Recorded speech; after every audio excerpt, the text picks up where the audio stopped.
add one thing. Waziri Musika mwenyewe alisema walipatiwa notisi kikamilifu.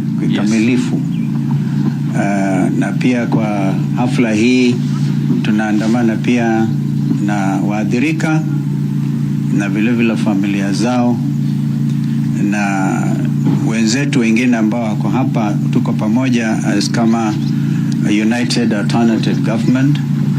Our brother Rigiji is out there in Amonyoro, is with us. Our brother Fred Matiangi is with us.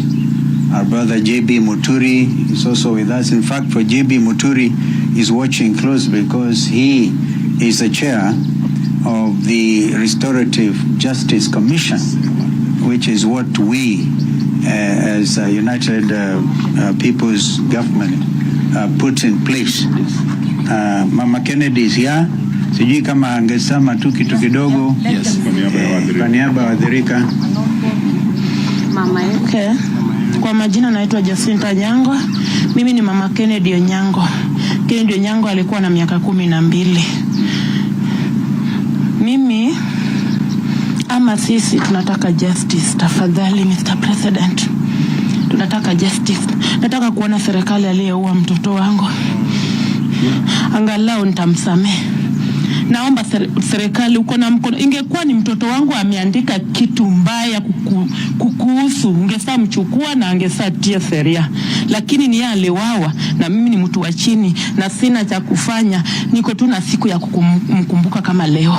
Tafadhali leo tuache na amani, tukumbuke watoto wetu. Lakini yenye nataka justice. Nataka kuona huyo mtu. Hata sitasema afungwe afanywe nini, lakini nataka kumuona. Tafadhali.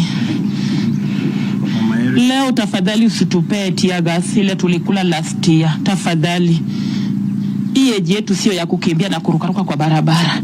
Hapa sijakuja kuruka na sijakuja, niko na uchungu. Tafadhali. Kwa majina naitwa Caroline Mutisia, Mama Herrickson, kijana mwenye aliuliwa nje ya parliament. Kwa leo hii mimi nilikuwa nataka kuambia government, we just want justice from the government, above all accountability. So my son was killed today outside parliament. I came to honor my son.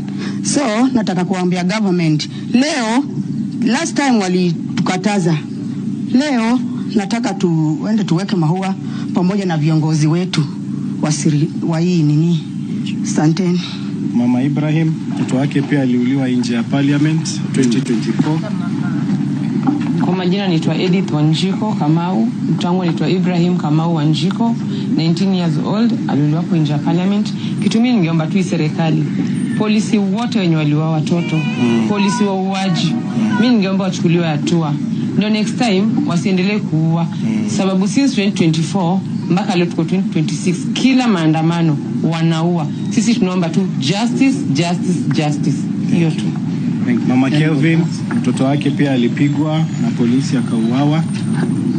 Mimi ni Mama Kevin Odhiambo, jina yangu naitwa Phoebe Akumu. Mimi naomba tu serikali awache tu leo tuende tuweke mafulawa na mshumaa pale mtoto wangu aliuliwa. Mtoto wangu alikuwa bado anasoma, alikuwa na 16 years. Lakini sasa hii ako na 18. Sasa naomba tu serikali awache niende nisimame hapo nimwekee kitu hata pale amelala atakumbuka. Hiyo tu ndio naomba. Mama Njeru, tutamaliza na Mama Rex. Mama Njeru, mtoto wake pia aliuliwa. Mimi naitwa Mama Njeru. Mtoto wangu aliuliwa parliament. Huyo mtoto wangu alikuwa first born wangu. Sikuwa na tegemeo lingine yote. Alikuwa kazi mahali, alikuwa nisaidia. Tunaomba serikali justice wafanye kazi yake. Juu sasa sisi hatuna kitu tunaweza tegemea kwa dunia, nategemea kwa mtoto. Hata tupagusa machozi na tufanye nini? Tunataka justice kwa serikali. Asante. Mama Chege, mtoto wake alipotea 25th June 2024 na mpaka leo forcefully disappeared na bado hajui mtoto wake yuko wapi. Kwa majina naitwa Mary Getitia, mamake Dennis Chege. Since 2024 June, mtoto wangu sijawahi mpata mpaka wa leo. Nauliza hao wenye watoto wao wako missing wako wapi? Sababu sijamuona since from hiyo wakati mpaka now it's 2 years down the line. Nani anaweza vaa hiyo kiatu yenye ndani yangu? Mwenye amevaa hiyo kiatu ndiye anajua ile ushungu yenye anapitia since 2024 up to now. Wale na tutamalizia na Mama Rex. As you know, Rex has taken the face of this movement. Na huyu ndio Mama Rex, so we'll also hear from her, alafu tuanze. Kwa majina naitwa Julian Munyao, mamake Rex Kajike Masai. Yangu ni kusema the killer cops, kama message yangu venye nasema. Compensation cannot replace accountability. Arrest the killer cops. That's the message to the government. Thank you.